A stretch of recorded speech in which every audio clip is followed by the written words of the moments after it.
الرحیم۔ چوتھی تراویح کے چند اہم نکات۔ آج کی تراویح میں چوتھے پارے کے 12ویں رکوع سے 5ویں پارے کے اختتام تک تلاوت کی گئی۔ سب سے پہلے اللہ سے ڈرتے رہنے کی ہدایت، جس نے سب کو ایک ہی جان سے پیدا کیا۔ تمام مرد اور عورتیں ایک ہی آدم و حوا کی اولاد ہیں۔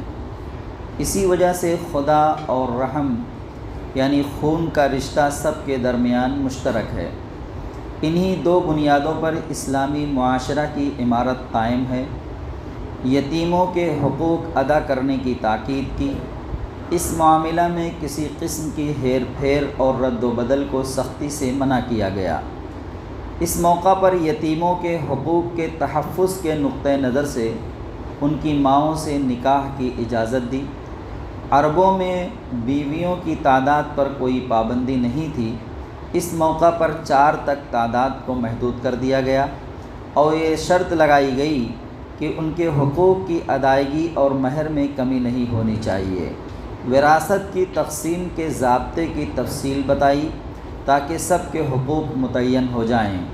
میراث میں صرف مردوں ہی کا حصہ نہیں بلکہ عورتیں بھی اس کی حقدار ہیں، اگرچہ ان کا حصہ مرد کے نصف ہے۔ میراث بہرحال تقسیم ہونی چاہیے، خواہ کتنی ہی کم ہو، حتیٰ کہ اگر مرنے والے نے 1 گز کپڑا چھوڑا ہے اور 10 وارث ہیں تو بھی اسے 10 حصوں میں تقسیم ہونا چاہیے۔ وراثت کا قانون ہر قسم کے اموال و املاک پر جاری ہوگا، خواہ وہ منقولہ ہو یا غیر منقولہ، زرعی ہو یا غیر زرعی، آبائی ہو یا غیر آبائی۔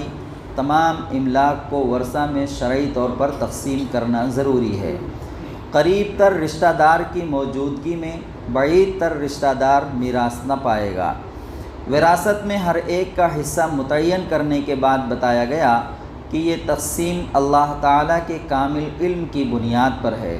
تمہیں نہیں معلوم کہ کون کتنا قریب ہے اور کون کتنا دور ہے۔ نیز یہ احکامات اللہ کی طرف سے فرض قرار دیے گئے ہیں۔ یہ اللہ کی حدود ہیں، جو ان پر عمل کرے گا اور سب کو حق شرعی کے مطابق دے گا، اللہ تعالیٰ اسے اپنی بیش بہا جنت میں داخل فرمائے گا۔ وہ اس میں ہمیشہ رہے گا اور یہ بڑی کامیابی ہے۔ اور جو اللہ کے ان احکامات کی خلاف ورزی کر کے وراثت سے محروم کرے گا، دوسروں کا مال ناجائز طریقے سے کھائے گا، گویا ان حدود کو توڑے گا، تو اللہ اسے آگ میں ڈالے گا جس میں وہ ہمیشہ رہے گا اور اس کے لیے رسوا کن سزا ہے۔ یہ احکامات اس لیے ہیں کہ کوئی طاقتور فریق کمزور کو اس کے حق سے محروم نہ کر سکے اور آپس میں ظلم و حق تلفی کے جھگڑوں کو روکا جا سکے۔ اس بات کا اعلان کہ عورت مال وراثت نہیں ہے۔ عربوں میں دستور تھا کہ سوتیلی ماں بیٹے کو ورثہ میں مل جاتی تھی، اس سے منع کیا اور یہ بھی بتایا کہ عورتوں کو دیا ہوا مال ان سے واپس لینے کے لیے تنگ نہ کرو۔ پھر ان عورتوں کی تفصیل جس کے ساتھ نکاح ناجائز ہے وہ یہ ہیں۔ مال وراثت کے تعلق سے ہمارے یہاں بہت ہی زیادہ افراد و تفریق ہے۔ اول تو بہت مشکل سے مال وراثت شرعی اصول کے مطابق تقسیم ہو پاتا ہے، اور اگر کہیں ہوتا بھی ہے تو اس میں اتنا ٹال مٹول کرتے ہیں کہ برسوں بیت جاتے ہیں۔ والد کا انتقال ہوا، 20 سال تک وراثت تقسیم نہیں ہو پاتی ہے۔ جس کا قبضہ ہے، جو بیٹھا ہوا ہے اژدہا بن کر، وہ نگلے جا رہا ہے 20 سال تک۔ 20 سال کے بعد اگر کہیں بڑھتی ہے تو تمام دنیا بھر کے لڑائی جھگڑے اس میں ہوتے ہیں۔ اس کی لڑائی جھگڑے کی اصل وجہ یہ ہے کہ یہ جو 20 سال تک مال تقسیم نہیں ہو پایا۔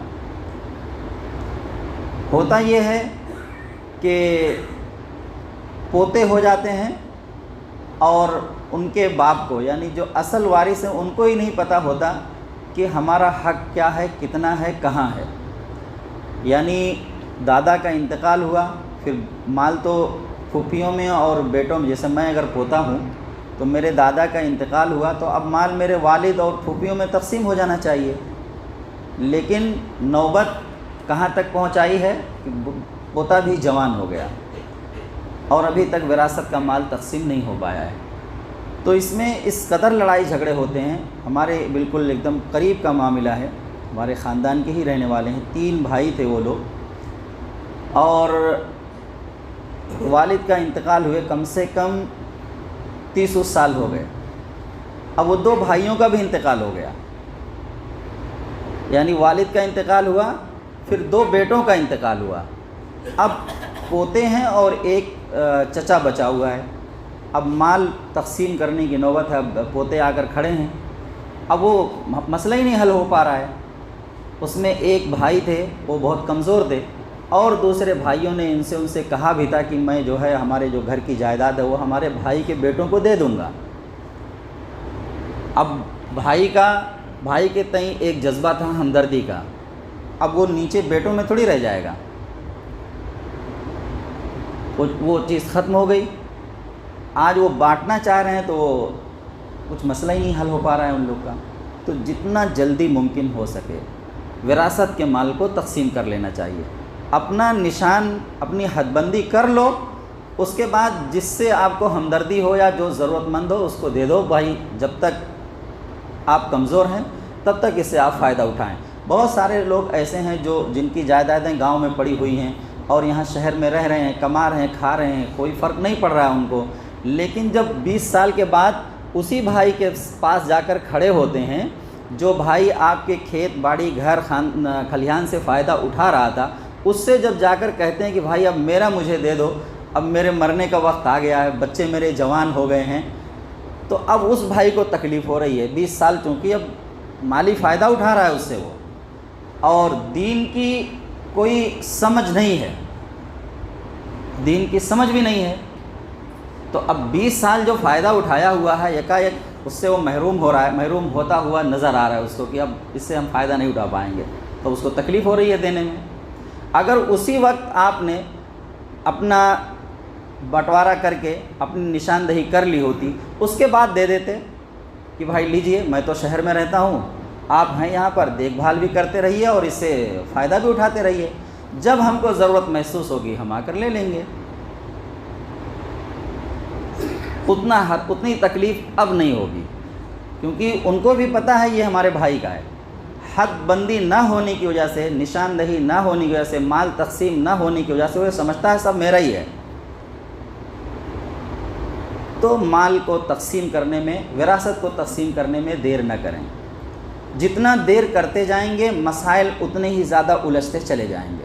ابھی ایک صاحب مشکل سے 1 مہینہ ہوا ہوگا، ہی تنور نگر گیٹ پر مجھے روک لیا، انہوں نے کہا کہ میری ماں کا انتقال ہو گیا ہے اور میری 2 بہنیں اور بہنوئی پہلے ہی ایک فلیٹ بیچ کھا گئے ہیں، اب جس فلیٹ میں میری ماں رہ رہی تھی اس پر بھی آ کر وہ قبضہ کر لیے ہیں اور خالی نہیں کر رہے ہیں، مجھے دینے کے لیے بھی تیار نہیں ہے۔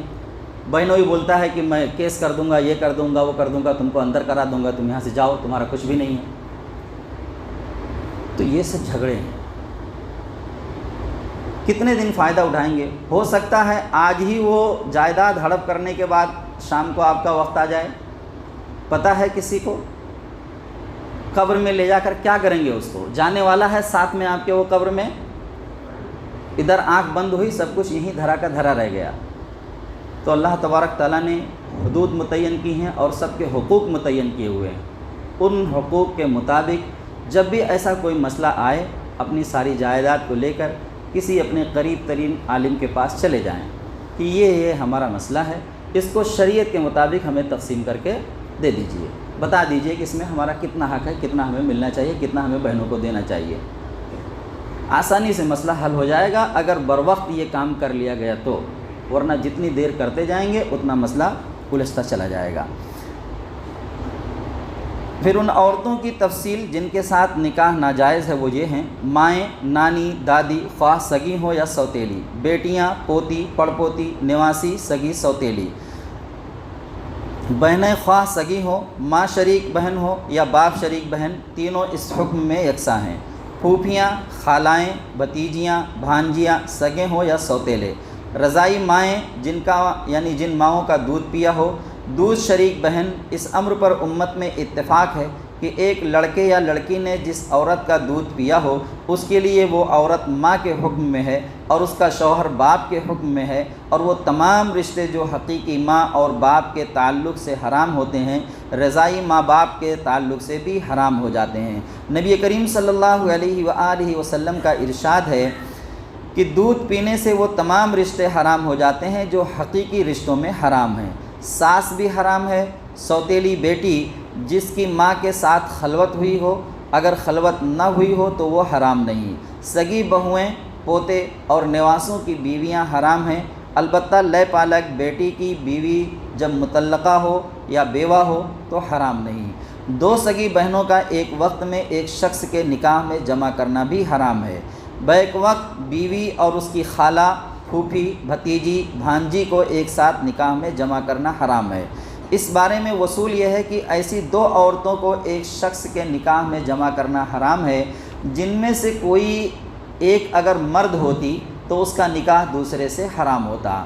وہ عورتیں بھی حرام ہیں جو کسی دوسرے کے نکاح میں ہوں، البتہ ایسی عورتیں اس سے مستثنیٰ ہیں جو جنگ میں باندی بن کر آئیں۔ ان عورتوں کے ماں سوا تمام عورتیں تمہارے لیے حلال ہیں بشرطے کہ تم ان کی مہر ٹھیک ٹھیک ادا کرو۔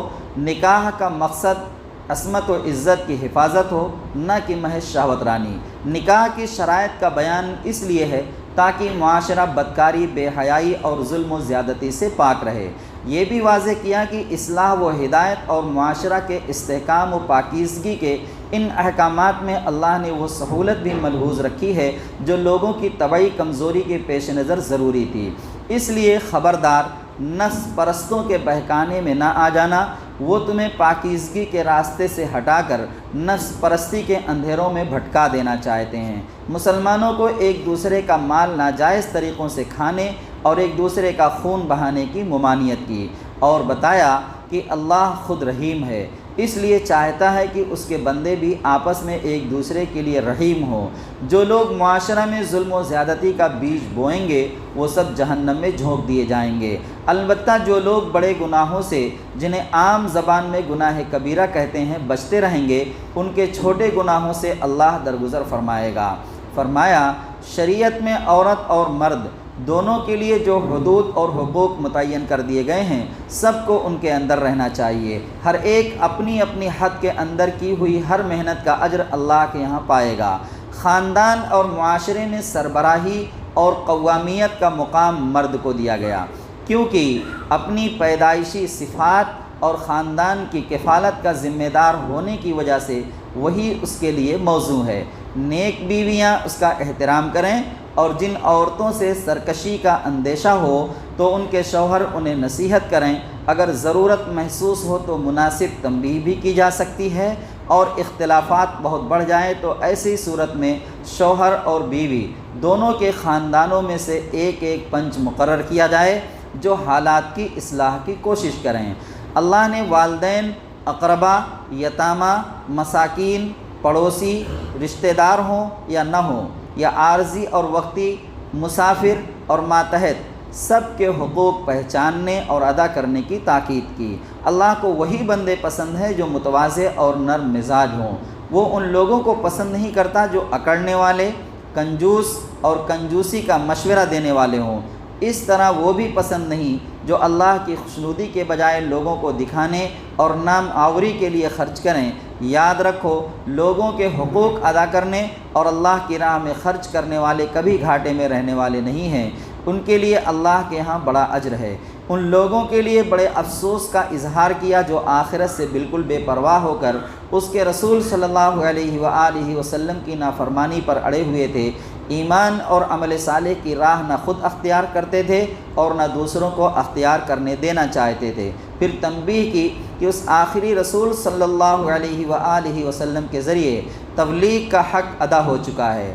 جو اب بھی نہیں سنیں گے وہ سوچ لیں کہ ایک دن ایسا آنے والا ہے جس دن اللہ سب رسولوں کو ان کی صفوں پر گواہ ٹھہرا کر پوچھے گا کہ تم نے اپنی امتوں کو کیا دعوت دی اور انہوں نے کیا جواب دیا۔ پھر یہی سوال اس آخری امت کے متعلق آخری رسول صلی اللہ علیہ وآلہ وسلم سے بھی ہوگا۔ وہ دن ایسا ہوگا کہ نہ کسی کے لیے کوئی جائے پناہ ہوگی اور نہ کوئی شخص کوئی بات چھپا سکے گا۔ اس تنبیہ کے بعد اللہ کے سب سے بڑے حق یعنی نماز کے بعض آداب و شرائط بتائے۔ یہودیوں کی بعض شرارتوں کا ذکر کیا، خاص طور پر نبی صلی اللہ علیہ وآلہ وسلم کے بارے میں ایسے الفاظ بولنے کی عادت جن کے دو معنی نکلتے ہوں کہ مسلمان جو مطلب سمجھیں وہ اس سے الٹ مطلب مراد لیں۔ بتایا کہ یہ حرکتیں وہ حسد کے سبب کرتے ہیں، لیکن اللہ نے فیصلہ کر لیا ہے کہ وہ رسول اللہ صلی اللہ علیہ وآلہ وسلم اور آپ کی امت کو کتاب و حکمت اور عظیم الشان سلطنت عطا فرمائے گا، اور یہ حاسد ان کا کچھ نہ بگاڑ سکیں گے۔ چنانچہ دنیا نے دیکھا کہ عرب کے بدو اٹھے، رسول اللہ صلی اللہ علیہ وآلہ وسلم کا دامن تھاما اور 800 برس دنیا کی امامت کی۔ یہ طویل حکومت و سلطنت اسلامی معاشرہ قائم کرنے کا نتیجہ تھا۔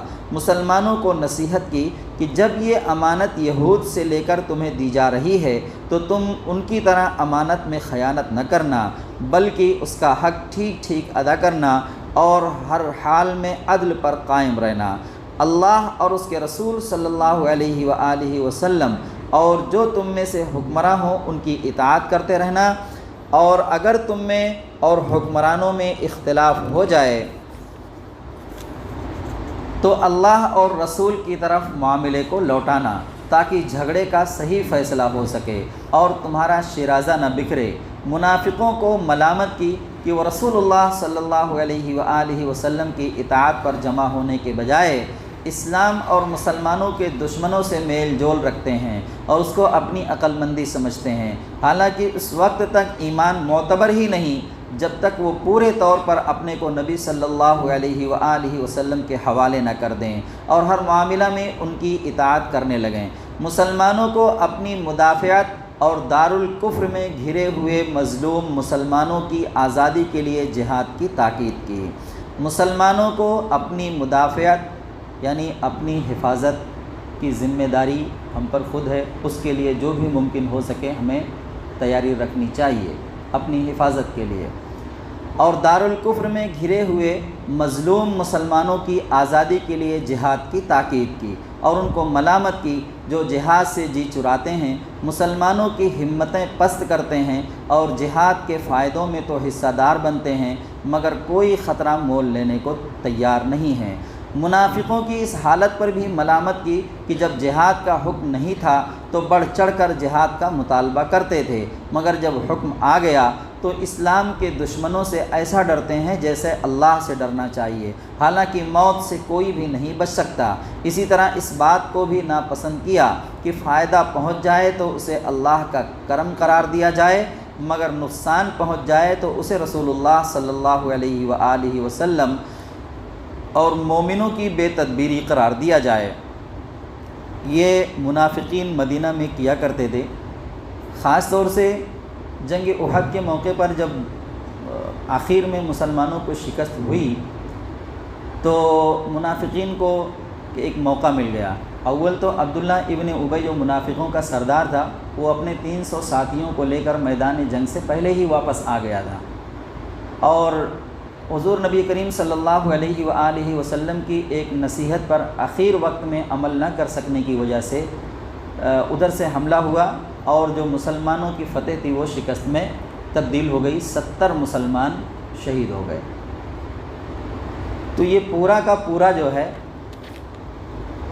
اٹھا کر حضور نبی کریم صلی اللہ علیہ وآلہ وسلم اور مسلمانوں کی بے تدبیری پر جو ہے منافقین نے ڈال دیا کہ آپ لوگوں نے صحیح راستہ اختیار نہیں کیا، یعنی اکثر لوگوں کی رائے یہ تھی کہ مدینہ کے اندر رہ کر مقابلہ کیا جائے۔ عبداللہ ابن ابی جو منافقوں کا سردار تھا وہ یہی بہانہ بنا کر جو ہے وہاں سے واپس لے کر آیا تھا اپنے 700 لوگوں کو۔ تو حضور نبی کریم صلی اللہ علیہ وآلہ وسلم کا اپنا یعنی آپ صلی اللہ علیہ وسلم جب کوئی مشورہ ہو جاتا تھا، مشورے کے بعد جب اس پر عمل ہو جاتا تھا، اب اس میں چاہے فائدہ ہو یا نقصان، کبھی کسی کو مورد الزام آپ صلی اللہ علیہ وآلہ وسلم نے نہیں ٹھہرایا۔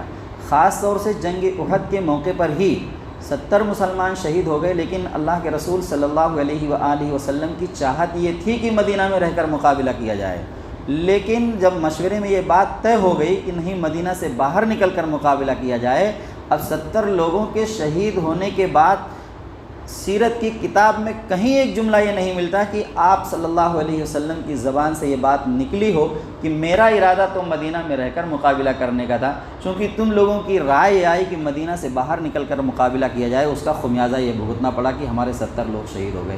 آپ صلی اللہ علیہ وسلم کی زبان سے یہ لفظ کبھی نکلا ہی نہیں، سیرت کی کتاب میں کبھی نہیں ملے گا۔ اس لیے ہمیں اور آپ کو اس پر سختی سے عمل کرنا چاہیے۔ جب مشورے میں بات طے ہو گئی، اگر اس مشورے پر عمل کرنے سے کہیں نقصان ہو گیا تو ہمیں کسی کو مورد الزام نہیں ٹھہرانا ہے۔ یہ پیارے نبی صلی اللہ علیہ وسلم کی سیرت ہے۔ ہم یہاں چوک جاتے ہیں، اگر اس مشورے پر عمل کرنے سے کہیں نقصان ہو گیا تو جن لوگوں کی رائے اس کے برعکس ہوتی ہے وہ ان کے اوپر فوراً الزام لگانے لگتے ہیں کہ دیکھیے ہم نے یہ مشورہ دیا تھا، آپ نے جو ہے ہمارے مشورے پر عمل نہ کیا، اس مشورے پر عمل کیا جس کی وجہ سے یہ نقصان ہوا۔ وہ جو قرآن کی آیت ہے جسے میں نے کل تلاوت کیا تھا، اس میں اللہ تبارک تعالیٰ نے فرمایا فَإِذَا عَزَمْتَ فَتَوَكَّلْ عَلَى اللَّهِ إِنَّ اللَّهَ يُحِبُّ الْمُتَوَكِّلِينَ۔ جب عزم کر لیں، مشورہ کر کے جب کسی ایک رائے پر متفق ہو جائیں اور عزم کر لیں اس کام کو کرنے کا، تو پھر اب اللہ پر بھروسہ کریں، اس پر توکل کریں۔ اب بہت زیادہ جو ہے اپنی رائے پر اور اپنے ارادے پر اس کو لے کر بہت زیادہ اینچ پیچ کرنے کی ضرورت نہیں ہے۔ فَإِذَا عَزَمْتَ فَتَوَكَّلْ عَلَى اللَّهِ إِنَّ اللَّهَ يُحِبُّ الْمُتَوَكِّلِينَ۔ اس کے حوالے کر دیں اب، کیونکہ اللہ اور اللہ کے رسول عالم الغیب نہیں ہیں، ہم لوگ یہاں پر جو بیٹھے ہوئے ہیں عالم الغیب نہیں ہیں۔ ایسا ہو سکتا ہے کہ ہماری رائے جو ہے ہمارے ہی خلاف پڑ جائے، ہماری سوچ ہمارے ہی خلاف پڑ جائے، تو کوئی اپنا نقصان نہیں چاہتا، تو کسی کو مورد الزام ٹھہرانے کی ضرورت نہیں ہے۔ لیکن منافقین یہ کام کیا کرتے تھے۔